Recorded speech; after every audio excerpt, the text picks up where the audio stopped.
오늘 우리에게 주시는 하나님 말씀은 신약 마가복음 11장 1절에서 10절 말씀입니다. 우리 다 함께 자리에서 일어나셔서 마가복음 11장 1절에서 10절 말씀을 저 한 절, 여러분 한 절 교독하시겠습니다. 그들이 예루살렘에 가까이 와서 감람산 벳바게와 베다니에 이르렀을 때에 예수께서 제자 중 둘을 보내시며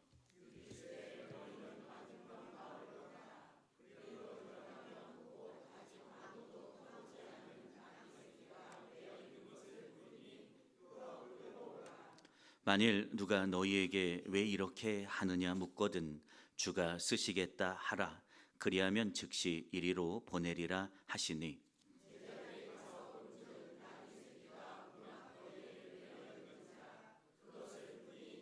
거기 서 있는 사람 중 어떤 이들이 이르되 나귀 새끼를 풀어 무엇 하려느냐 하매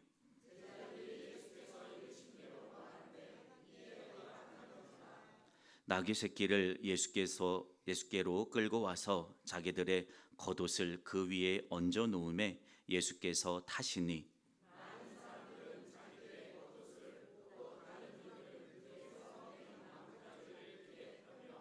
앞에서 가고 뒤에서 따르는 자들이 소리 지르되 호산나 찬송하리로다 주의 이름으로 오시는 이여 찬송하리로다 오는 우리 조상 다윗의 나라여 가장 높은 곳에서 호산나 하더라. 아멘. 오늘도 우리 안에서 새 일을 행하시는 하나님을 함께 찬양합니다.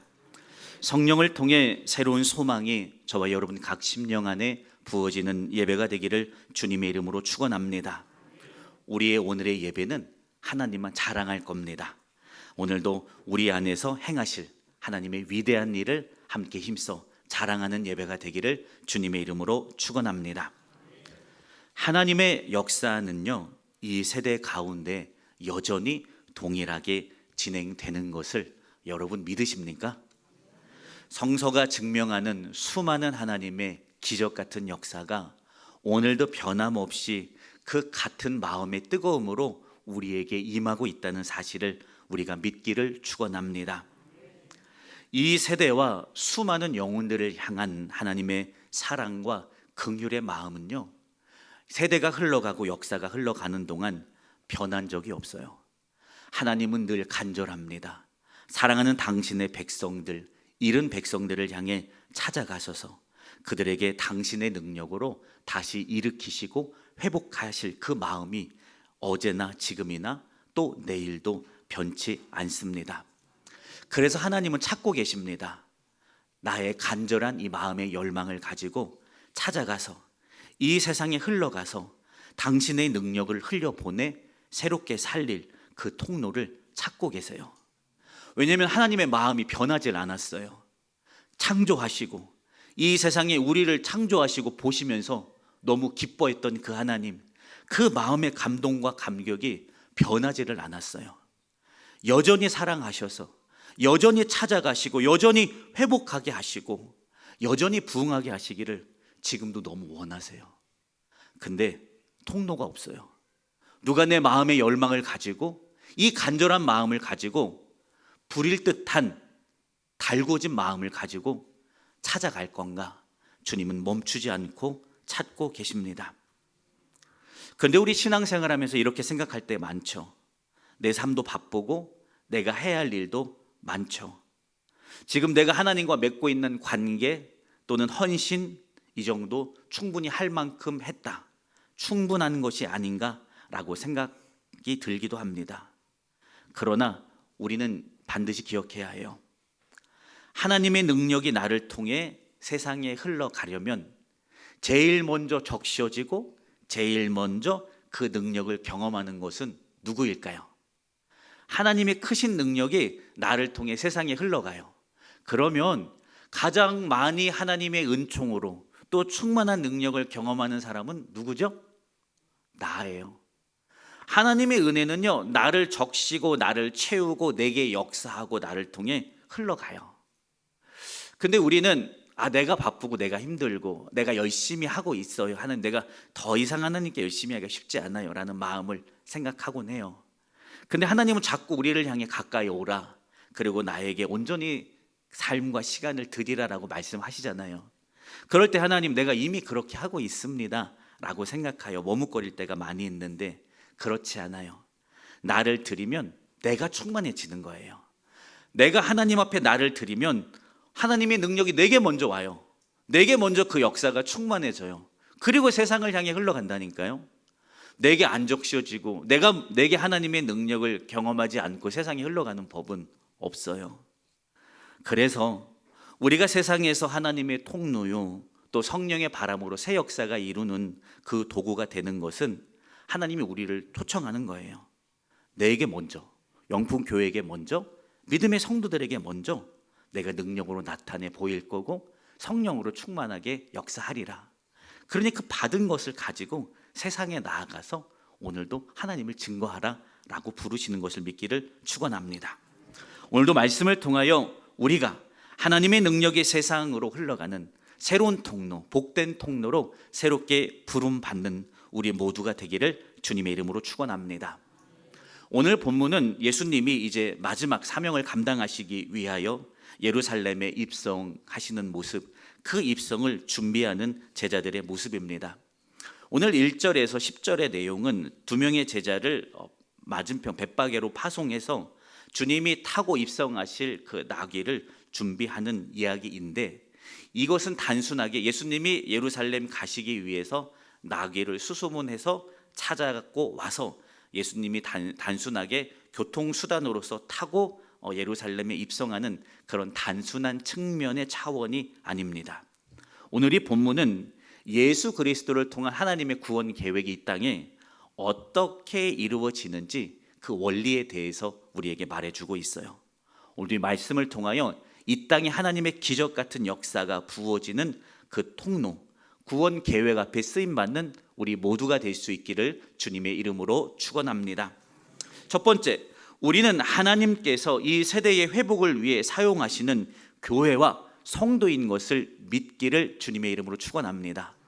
오늘 우리는 하나님께서 이 세대의 부흥과 회복을 위해서 사용하시는 교회, 사용하시는 여러분인 것을 기억하십시오. 우리는 신앙생활하면서 생각하죠. 하나님이 당신이 이루시는 위대한 역사를 위해서는 뭔가 특별하고 특출나고 대단한 사람들을 통하여 이 땅에 당신의 능력을 드러내는 통로로 사용하실 것 같다라고 우리는 생각하죠. 뭔가 대단한 사람들, 뭔가 많이 배우고 많이 가진 사람들을 통해 하나님은 이 땅에 당신의 도구로 사용할 거라고 생각합니다. 그러나 이 성경의 역사를 보면 전혀 그러지 않았어요. 모세, 이스라엘의 민족의 지도자였죠. 모세 어땠어요? 하나님이 사명을 주니까 어땠어요? 하나님 아멘입니다. 내가 능히 하겠습니다. 내가 병법도 익히고 나 잘합니다. 내가 갈게요 라고 말하지 않았어요. 하나님, 보낼 만한 자를 좀 보내주소서. 나는 입술이 아둔하고 말할 언변도 없으니 제발 좀 보낼 만한 사람을 보내주세요 라고 말하면서 하나님의 그 부름에, 소명에 모세는 거절했던 사람입니다. 근데 하나님이 그 모세를 통해 역사하여서 이스라엘을 애굽에서 가나안으로 인도하게 하는 민족의 지도자로 하나님은 쓰셨어요.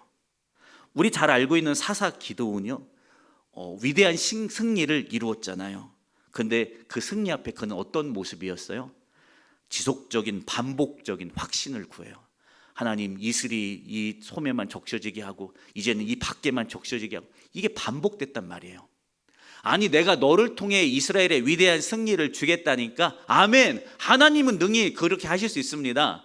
바로 간 게 아니에요. 하나님, 당신이 나를 보냈다라는 증거, 내게 승리를 주신다라는 증거를 좀 보여주세요. 보여줬어요. 하나님, 한 번 더 보여주세요. 보여줬어요. 하나님, 내가 죄송한데 한 번만 더 보여주실 수 없어요. 반복적인 하나님의 일하심에 확신을 구했어요. 근데 어떻게 했어요? 기드온을 통해 이스라엘의 위대한 승리를 하나님은 가져다 주셨어요. 베드로 어때요? 초대교회의 초대 가톨릭에서는 교황이라고 부르잖아요. 그 베드로 어땠어요? 3번 부인했어요. 저주했어요. 바닥 침뱉었다니까요. 나 저 사람 모릅니다. 저주했어요. 다 약해요. 다 부족해요. 평범 아니에요. 평범보다 조금 더 못했어요. 그런 사람들이었어요. 근데 하나님은 이 사람들 안에서 역사하세요. 그리고 그들을 통해 당신의 능력이 이 세상에 드러나는 기적 같은 도구로 사용하신 것을 믿기를 축원합니다. 마찬가지로 본문에 예수님이 이제 위대한 구속의 사역을 완성하기 위해서 예루살렘으로 입성하는 모습이 그려져요. 뭐를 타고 가야 해요? 그 꼬리가 아주 잘 빗어지고 막 털이 반닥반닥하게 나는 그런 멋진 말을 타고 가도 모자랄 것 같아요. 근데 하나님은 참으로 지극히 평범한 나귀를 가지고 주님은 예루살렘으로 입성합니다. 여러분, 나귀에게는요 잘 달릴 수 있는 강한 다리 없어요.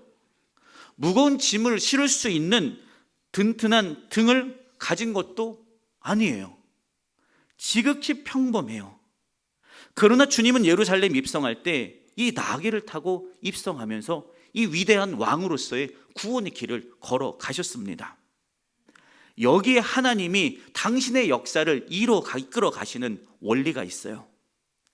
하나님께 쓰임 받는 데는 자격이 필요하지 않아요. 능력이 필요하지 않아요. 우리가 오늘 하나님 앞에 어떤 마음으로 서 있는지 그 자세와 태도를 보고 하나님은 사용하시는 것을 믿기를 축원합니다. 제자들이 가죠. 주님의 명령 따라 가요. 그리고 나귀를 먼저 풀어요. 주인에게 허락받지 않고요. 제자들이 나귀 주인에게 왜 대체 주인이 이 나귀를 풀어 가느냐라고 주인이 했던 말에 제자들의 대답은 간단했어요. 설명 필요 없었어요. 주가 쓰시겠다. 끝이요. 이 나귀 왜 풀어 갑니까? 내 소유예요. 주인 내 소유예요. 제자들은 이 나귀를 풀어서 가져가는 허락도 안 받고 가져가는 위치에 있어요. 근데 제자들이 주인에게 했던 말은 뭐냐면 설명이 안 해요. 아, 사실 이게 예수님이 이렇게 한 건데 하는 게 아니에요. 주가 쓰시겠다고 합니다. 끝이에요. 그러니까 주인은 아무런 의문을 갖지 않고 이에 허락한지라 라고 기록하고 있어요. 허락했어요. 원어에 보면 RPM이라고 돼 있어서 버려두다, 떠나다 라는 의미로 사용했어요. 즉 뭐냐면 제자들이 나귀를 풀고 있는데 주인이 대체 이 나귀 왜 풉니까? 라고 물어봤을 때 제자들이 주가 쓰시겠답니다 라고 말하니까 주인이 제자들에게 한 말이 허락하는지라 기록했어요. 버려두다, 내게서 떠나 보내다. 주인이 내 나귀를 주님이 쓰시겠다니까 의문도 갖지 않고 이유도 묻지 않고 나귀를 제자들에게 버려두고 그 나귀를 떠나 보냈다라고 기록하고 있어요. 주님이 쓰시는 사람은 이런 사람이에요. 내가 그것의 주인 됐던, 내가 내 인생과 내 선택의 주인 됐던 권리를 포기하고 그 권리를 왕 되신 주님 앞에 순순히 나의 권리를 떠내보내는 사람, 나의 권리를 오늘 왕 되신 나의 주인 되신 주님 앞에 이양하는 사람, 이 사람이 주님이 쓰세요. 이 믿음을 통해 오늘 주님은 역사하는 것을 믿기를 축원합니다. 나귀가 소중하지 않아요? 아니요. 이 주인에게 나귀는 소중해요. 그런데 주님이 쓰시겠다는 그 목적 하에 나는 그 나귀에 대한 권리를 주장하지 않아요. 그냥 버려둬요. 나귀에 대한 주인의 권리가 주인에게 있다니까요. 근데 주가 쓰시겠다니까 그 나귀에 대한 주인의 권리를 떠나보내요. 내게서 떠나보낸다니까요. 여러분, 우리가 살면서 우리가 가진 시간이나 재능이나 은사도 마찬가지예요. 하나님께서 쓰시겠다라고 할 때 그거 소중해요. 나의 시간이 얼마나 소중해요. 나의 재능이 얼마나 소중해요. 나의 은사가 또 얼마나 소중해요. 그런데 하나님이 필요하시다라고 말씀하실 때 나의 권리를 아까워서 간신히 어떻게 아까워서 놓아주는 게 아니라 보내는 거예요. 나의 주인된 권리를 주님 앞에 버려두고 그 주인된 권리를 주님에게 떠나보내는 삶의 태도. 여러분, 이 사람을 통해 당신은 권능으로 역사하는 것을 믿기를 축원합니다. 너무 소중해요. 우리의 인생이 너무나 소중하죠. 우리의 삶도 비전도 너무나 소중하고 시간도 소중해요. 자, 그러나 주가 당신을 위해서 쓰시고자 할 때 이것을 우리는 버려두고 이 권리를 주님에게 떠내 보낼 수 있는 그 믿음의 성도가 될 수 있기를 주님의 이름으로 축원합니다. 또 주님은 거룩하게 구별된 자를 사용하십니다. 이 나귀에 대한 마가의 설명이 뭐라고 되어 있냐면, 어떤 목적으로든 결코 누구든 그 위에 앉아보지 않았다, 타보지 않은 나귀라고 설명하고 있어요. 이 나귀는요, 특별한 목적을 위해 어떤 세속적인 일에도 사용되어진 적 없었던 동물이에요. 하나님께서는 오늘 우리들의 인생, 구별된 인생을 당신의 도구로 사용하시는 것을 믿기를 축원합니다. 구별됐다라는 것이 뭘 말하느냐, 성서 당시 어떤 나실인 이런 온전한 삶의 구분이라고 말하기는 좀 어렵죠. 구별됨, 이 시대 속에서 우리의 구별됨은 어디서 찾을 수 있냐면, 시대는 변하잖아요. 아까 장로님도 기도해 주셨듯이 가치관이 급변하는 시대 안에서 우리가 살고 있는데, 세상의 가치에 오늘 나의 신앙의 가치를 섞어버리지 않는 삶, 오늘 이것이 우리의 인생의 진정한 구별됨이에요.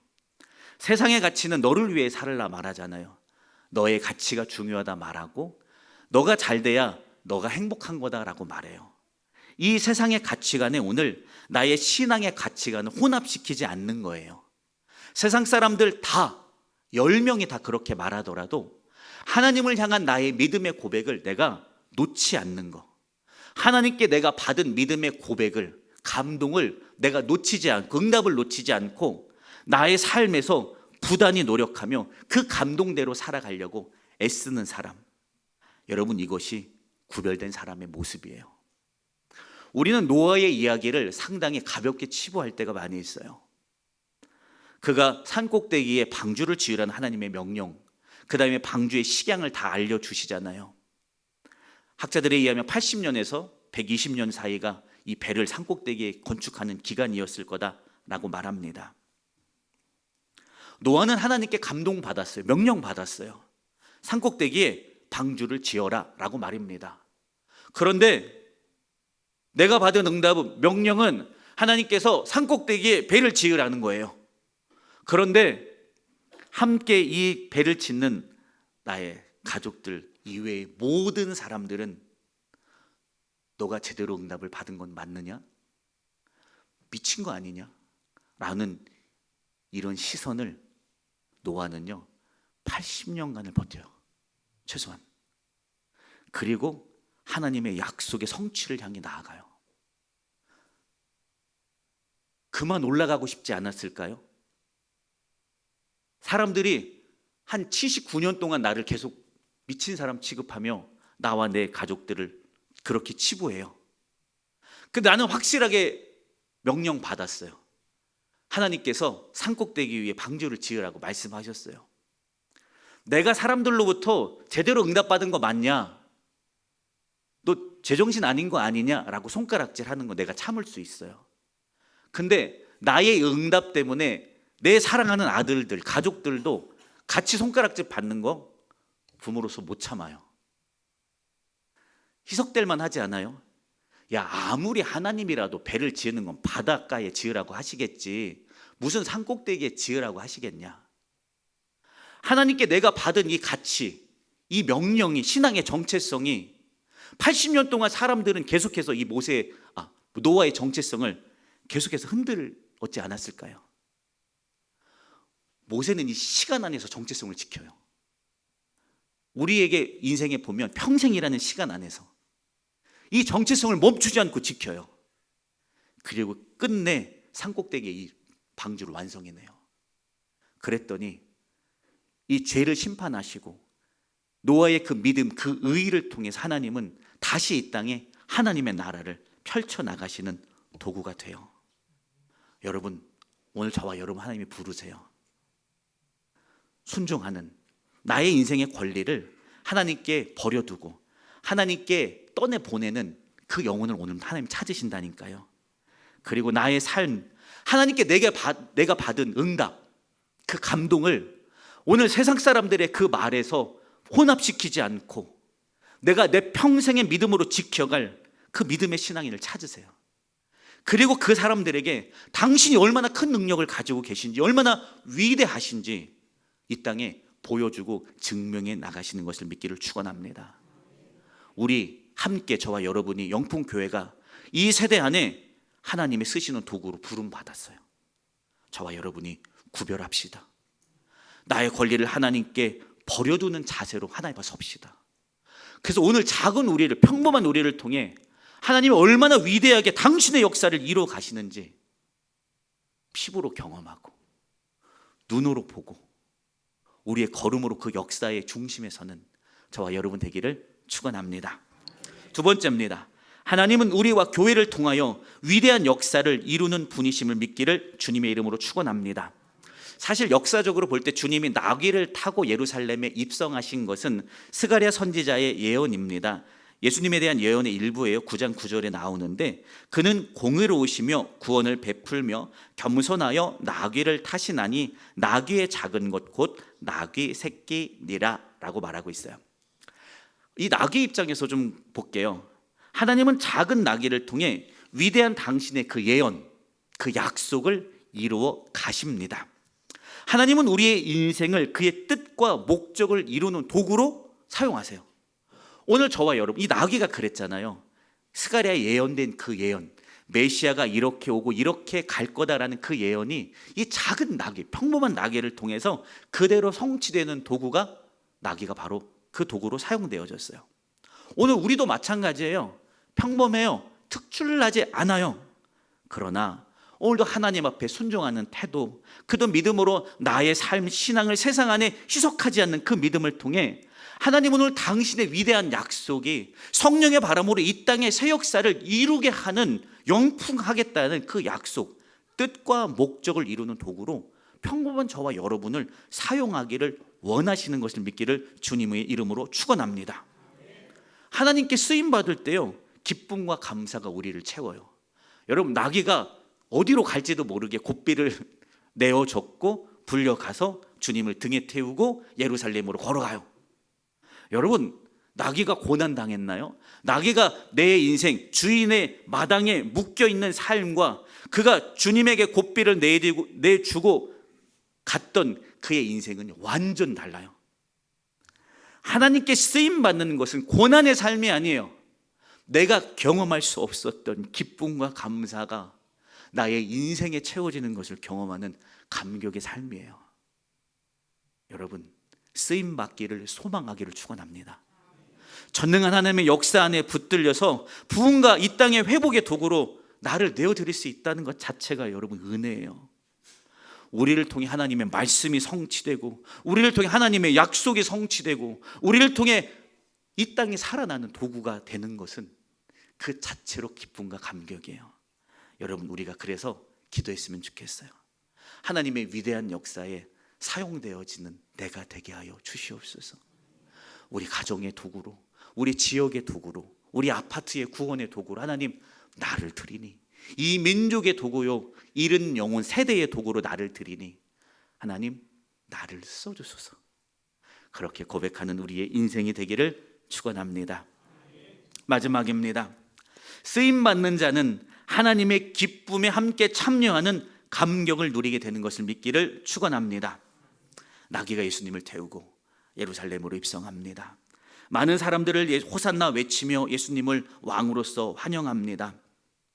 나귀는 주인의 마당에 붙들려 있는 신세였는데 지금 주님을 등에 태우고 영광스러운 그 왕의 행차하시는 그 대로에 서는 존재가 된 것을 믿기를 축원합니다.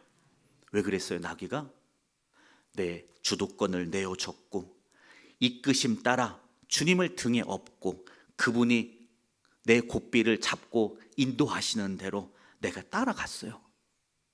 나는 그 길에 설 줄 몰랐어요. 나귀는 그냥 나는 곶비를 내어드렸고 주님을 등에 태웠을 뿐이고 그분이 이끄시는 대로 나의 삶의 방향을 조금씩 수정하면서 걸어갔을 뿐이에요. 그랬더니 내가 선 곳은 사람들이 자신의 재산처럼 소중하게 여기는 겉옷을 바닥에 펴고 종려나무가지를 흔들면서 호산나 다윗의 자손이요 찬양하는 자리에, 그 길에 주님이 받으시는 그 영광의 자리에 환호와 경배받는 자리에 그 나귀가 서고 그 자리를 걸어가고 있어요. 나귀가 생각했을까요? 상상이나 했을까요? 나의 인생이 이렇게 쓰임받는 인생이 될 거라 상상이나 했을까요? 그 나귀는 아무리 잘해도 그저 어떤 물건을 옮기는 도구 또는 어떤 사람을 옮기는 도구밖에는 쓰임받을 수 없던 그 나귀가 사람들의 겉옷이 깔려진 그 바닥을 밟고 걸어가며 환호성 받아가며 주님께 영광 올려드리는 그 영광의 자리에 내가 참여할 수 있을 거라 나귀는 한 번도 생각해 본 적 없을 거예요. 다만 주도권을 내어줬고 주님이 이끄심 따라 내가 따라갔을 뿐인데 나의 자리는 어느덧 내가 원래 묶여있고 매여있던 그곳과는 전혀 다른 상상도 할 수 없었던 그곳에 선 것을 믿기를 축원합니다. 순종과 헌신이 하나님의 나라를 위하여 우리가 사용되어질 때 여러분, 하나님의 역사에 우리가 서고 동참하는 기쁨은 우리가 세상에서 우리가 취하여 얻을 수 있는 그것과는 비교할 수 없는 평안과 만족을 주는 것을 믿기를 주님의 이름으로 축원합니다. 우리 가끔 보면 성실하게 자신의 일을 열심히 하는 사람들을 보면 자신의 일에 상당한 자부심을 가지고 살아가죠. 건축하는 분들은 저 건물 내가 지었어, 내가 열심히 일해서 내가 저거 지었어, 저 자동차 내가 일부 라인에서 저 자동차 만들었어 라고 하는 그런 자부심이 우리에게 있잖아요. 여러분, 하나님은 오늘 우리 이 세대 가운데 우리에게 그 자부심을 주시기를 원해요. 어떤 자부심이냐면 우리는 최고의 부르심으로 부름 받았어요. 성령의 바람으로 이 땅에 새 역사를 이룬다라고 하는 영풍이라는 것은 하나님이 우리에게 주시는 최고의 부르심, 하이데스 콜링이에요. 그 단순한 부르심이 아니라 더 높은 부르심이 오늘 우리에게 와 있어요. 왜냐하면 단순하게 이 지역사회 복음 전하겠다는 이름이 아니에요. 우리 교회는 성령의 바람으로 새 역사, 하나님이 이끄시는 새 역사가 되게 하겠다고 우리는 영풍교회 다니고 있어요. 그 비전 앞으로 우리는 부름 받았어요. 함께 최고의 부르심 앞에 오늘 저와 여러분이 서 있다니까요. 어제 제가 아끼는 후배 목사가 찾아왔어요. 그러면서 명절의 예배는 멈추지 않고 계속됩니다라는 포스터를 보면서 그 포스터를 보고 놀란 표정으로 저를 봐요. 그래. 왜 그래요? 우리는 일반적인 교회의 부르심이 아니에요. 좀 더 높은 부르심에 서 있어요. 여러분들은 알고 오신 게 아니겠지만 하나님은 우리의 역사 가운데 상당히 높은 부르심으로 부르셨어요. 단순히 여기 잘 되고 끝나는 그런 부르심의 차원이 아니에요. 성령의 바람으로 우리는 이 땅을 회복시킬 거룩하고 높은 부르심이 이미 우리에게 수십 년 전부터 주어져 있어요. 그러니 우리는 달라요. 다른 도구예요. 그냥 도구 아니라 주님이 특별히 쓰시는 도구예요. 그러니 우리는 조금 더 특별하게 신앙생활 하는 거예요. 최고의 부르심 앞에 이 땅의 부흥과 회복이 우리 영풍교회로부터 시작됐어. 저 건물 내가 졌어. 저 자동차 내가 라인 감당해서 만들었어. 이 땅의 한국교회의 부흥, 우리가 믿음으로 감당했을 때 하나님이 여기서부터 시작하셨어. 성령의 바람이 영풍으로부터 불었어.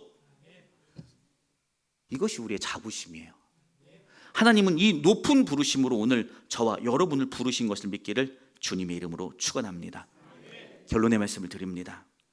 사랑하는 성도 여러분, 그리고 주님이 너무 사랑하시는 성도 여러분, 주가 쓰시겠다 하라, 이 말씀은 단순한 명령이 아니에요. 오늘 저와 여러분에게 주님이 주시는 초청이에요. 주가 쓰시겠다 하라. 오늘 주님이 우리의 인생, 저와 여러분 각 심령에게 시간 안에, 우리의 재능 안에, 은사 안에 주님 말씀하고 있어요. 평범한 우리를 통해 하나님의 위대한 계획이 이 땅에 부어지고 있는 사실을 믿기를 축원합니다. 하나님의 그 높은 부르심 앞에 하나님, 제가 어떻게 해요? 하나님, 혹시 저 사람을 부를 걸 잘못 부른 건 아니겠죠? 이런 자세가 아니라 주님, 제가 오늘 여기 있습니다. 주님, 저를 돌아볼 때는 참 작고 약한 것 같지만 오늘 나의 인생의 이 고삐를 당신이 쓰시겠다면 내가 당신께 드립니다. 당신이 붙드시고 당신이 뜻하신 대로 나를 인도하시고 사용하여 주시옵소서. 여러분, 이렇게 고백하는 저와 여러분, 우리 영풍교회가 되기를 주님의 이름으로 축원합니다. 우리를 영광스러운 주님의 역사의 현장에 그분이 세우십니다. 그 감격을 함께 누리는 우리 모두가 되기를 주님의 이름으로 축원합니다. 기도합니다. 감사합니다. 참 감사합니다. 참 연약하고 참 작고 참 실패하고 참 넘어지는 나인데 주님이 오늘 우리를 당신이 이끄시는 더 높은 부르심의 삶으로 초대하십니다. 쓰시겠다 하십니다. 그 부름 앞에 주님, 제가 여기 있습니다.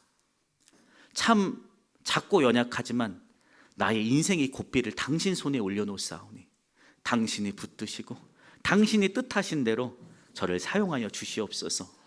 고백하고 내어드리는 우리의 걸음이 되게 하여 주시옵소서. 그래서 우리를 통해 이루시는 하나님의 영광스러운 역사의 현장에 우리 영풍교회가 서게 하시고 우리의 믿음의 성도들이 굳게 서게 하여 주시옵소서. 같이 하신 감사하며 거룩하신 예수님의 이름으로 축복하며 기도드렸습니다. 아멘.